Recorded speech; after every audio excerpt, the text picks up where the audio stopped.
그래서 제가 이제 10년 넘게, 한 15년 정도 그 교육을 하면서 정리를 한번 해봤어요. 이제 아버지 역할뿐만이 아니라 부모 역할 또는 가족생활 역할, 가족생활 기술에 해당이 되기도 한데요.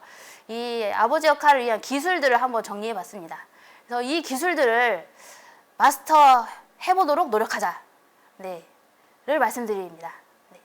그래서 지금부터 이 기술들 중에 한 5가지 정도를 빠르게 안내해 드리겠습니다.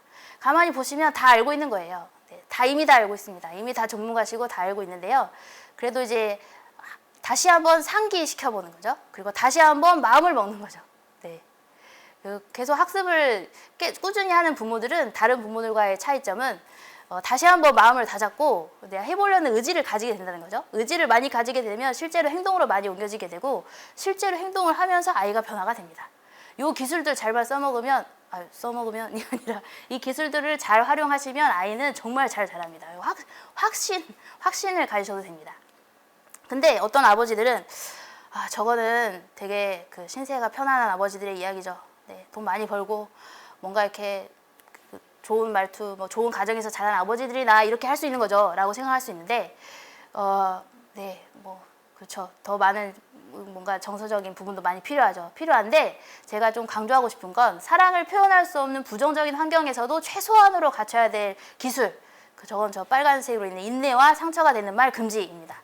네, 저 2가지라도 잘 지켜주시면 아이는 어긋나지 않습니다. 지금 혹시 나는 좀 틀렸는데 하시는 분들이 있다면 지금부터 노력하시면 됩니다. 지금부터요. 네, 그럼 시작하겠습니다. 자, 아버지 역할 기술로서 인내하기부터 할게요. 예시를 한번 보세요. 혹시 아버님들 집은 이러지 않나요? 네, 이게 혹시 저희 집 일인가요? 네. 이제 아이들 등교 후 출근을 해요. 아이들 등교시켜요, 아버님이. 네, 근데 너무나 바쁜 아침에 오늘도 아이들은 늦잠을 잤습니다. 네. 부모인 나도 5분만 하다가 어느덧 애들 밥상만 간단히 차려놓고 뭐 저 준비하기도 바빠요. 근데 바로 지금 나가야 돼요. 지금 나가야 아이도 저도 간신히 도착할 수 있어요. 근데 갑자기 이제 문을 나가려고 이제 현관을 열었는데 아이가 그럽니다. 그래요. 이게 이제 지금 유치원 애들을 얘기하는 게 아니에요. 초등학교, 중학교, 고등학교 다 얘기하는 겁니다. 네, 갑자기 예민해진 아이는 네, 학교에 늦게 도착할 것 같아. 늦게 도착하면 선생님께서 뭐라고 하실 것도 같고 애들도 놀릴 것도 같고 잘 생각해보니 머리도 아픈 것 같고 배도 아픈 것 같고 누구누구는 조금만 아파도 학교에 안 오고 누구누구는 엄마 아빠가 그러니까 뭐 현장 체험으로 뭐 잘 빼주기도 하고 그냥 안 가는 게 낫겠어 하고 현관에서 버티고 있어요. 어떻게 하실 거예요? 어떻게 하실 거예요? 네. 이때 필요한 기술은 바로 인내입니다. 인내. 네, 인내하세요.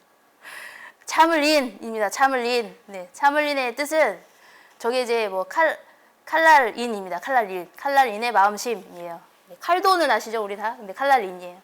칼날이 심장에 닿을 때까지 참는다라는 뜻이 있습니다. 그래서 참을 인이 3개면 뭐 살인도 면한다 그런 뜻이 있는 거예요. 아이를 키울 때 저렇게까지 해야 되냐? 하지만 해야 됩니다. 참으세요. 일단 참아요. 보통 우리가 화가 나면 이 뇌에서 이제 반응이 일어나요. 감정을 담당하는 편도체가 과활성화가 됩니다. 그러면 이제 전전두엽, 사람을 사람답게 만드는 그런 전전두엽의 기능이 딱 멈춰요. 멈추면 이성적인 판단이 감소가 되죠. 그럼 이제 그 전전두엽이 멈추고 편도체가 막 작동을 하면 이제 충동적이고 감정적인 반응이 나오게 됩니다. 인간은 어쩔 수 없어요. 폭발합니다. 너 이놈의 자식 하면서 이제 폭발합니다.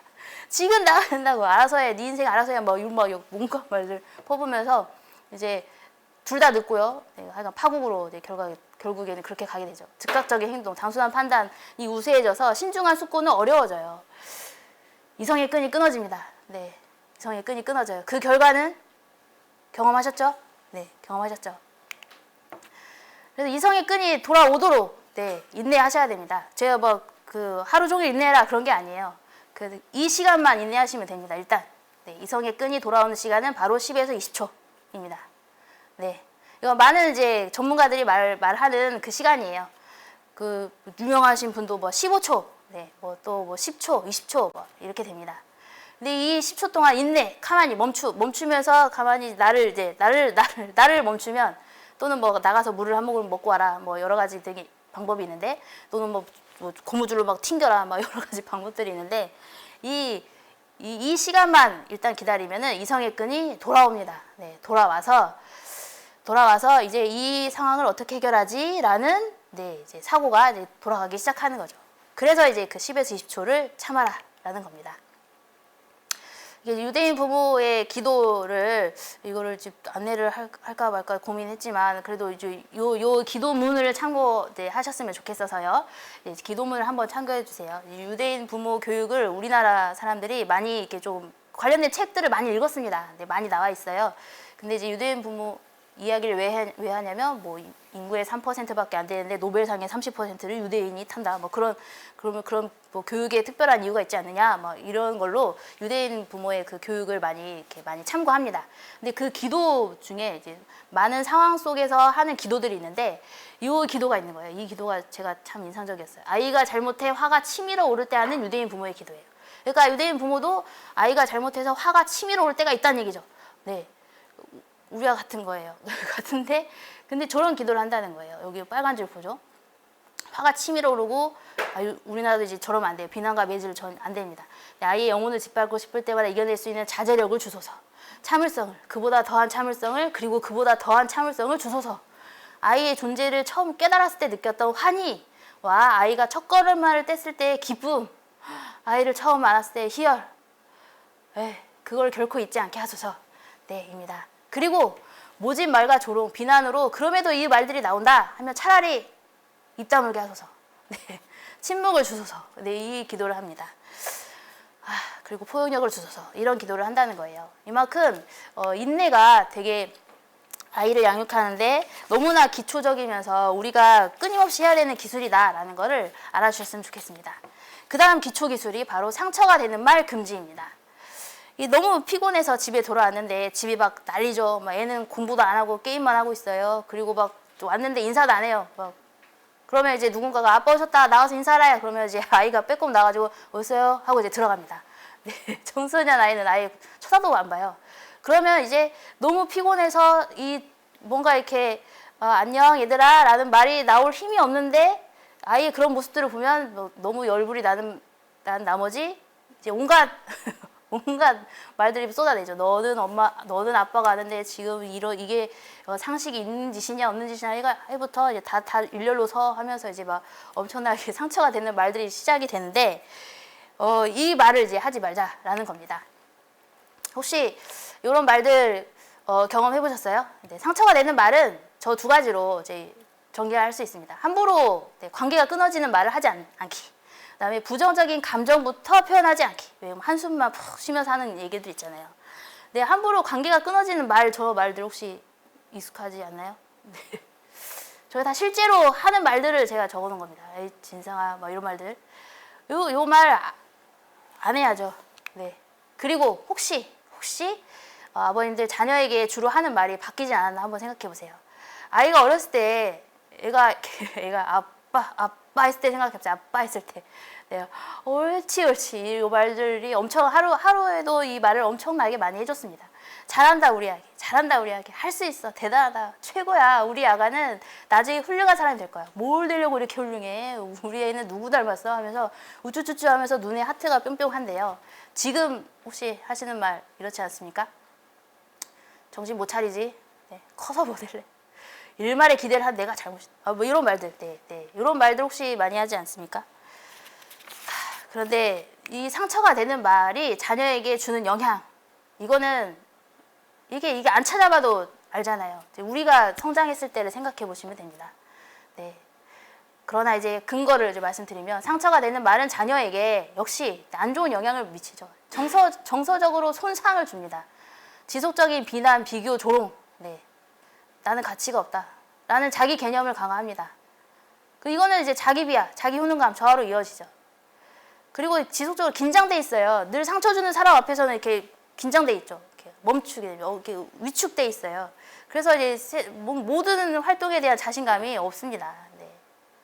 그리고 또 인지 학습 능력도 감소가 됩니다. 이게 다 연결이 돼 있어요. 아빠 나 뭐 80점 맞았어. 그래도 지난 70점보다는 나아졌어. 라고 얘기했을 때 자랑이냐? 막 이런 말 할 때. 네. 넌 왜 이것도 못하니? 라는 이런 도전 의욕을 꺾고 학습 실패에 대한 그런 말들은 이게 아이를 더 유출시키게 돼서 이것들이 이제 인지와 학습 능력까지도 연결이 됩니다. 사회생활에도 어렵습니다. 이 다 보고 배우고 잘한 대로 이제 행동을 하잖아요. 네. 첫째가 둘째한테 하는 모습 보면 제가 아이한테 하는 모습이지 않습니까? 이게 다 모방이 됩니다. 그래서 공격적인 말투를 모방해서 또래와 갈등을 겪는 가능성이 아주 높아요. 왜곡된 의사소통을 학습하게 되는 경우가 많습니다. 막 모진말을 막 쏟아놓고는 다 이거 애정의 표시야 라고 말을 하잖아요. 애정의 표시로 이제 친구들에게 모진말을 쏟아내는 거죠. 네. 이게 다 상처가 되는 말이 자녀에게 주는 영향력은 이렇게 정리 안 해도 다 아실 겁니다. 이거는 성인기에도 지속됩니다. 상처가 되는 말만 안 해도 좋은 부모가 될 수 있어요. 예, EBS에서 좋은 방송들이 많이 나오는데요. 상위 0.1% 자녀를 둔 부모의 대화는 다릅니다. 라는 주제에 있었어요. 프로그램이 있었어요. 근데 이와 비슷한 내용의 그 프로그램이 요즘에도 있습니다. 요즘에도 있는데 결과는 같습니다. 이 방송에서 그 갈등 상황, 게임하느라 공부를 안 하는 상황에 대해서 청소년 자녀와 대화하면서 사용하는 부모의 언어를 분석을 해봤어요. 또 저렇게 되는 거죠. 네. 이렇게 0.1% 상위 0.1%가 이제 학습만은 아니라고 저는 생각합니다. 네, 아니라고 생각하는데요. 그래서 좀 저렇게 바꿔봤어요. 잘 자란 자녀를 둔 부모의 대화 중 언어 및 단어는 이제 이렇게 돼요. 중립, 주도하기, 애정. 그러니까 애정이 반드시 깔려 있어요. 그리고 또 뭔가 유머러스하게 뭐 상황을 뭔가 유연하게 이제 만들려고 노력하시고, 또 이제 화도 나고, 또 아이가 따박따박 대들면 거기에 방어도 하고 싶고, 또 비난도 하고 싶지만 작습니다. 작고, 또 그러나 제가 너무 충격으로 다가온 건 모욕하고 조롱하는 말은 한마디도 없었어요. 한마디도. 네, 네가 그렇지. 막 이런 말들. 네, 너는 나중에 커서 뭐 될 거야. 막 이런 조롱은 한마디도 없었습니다.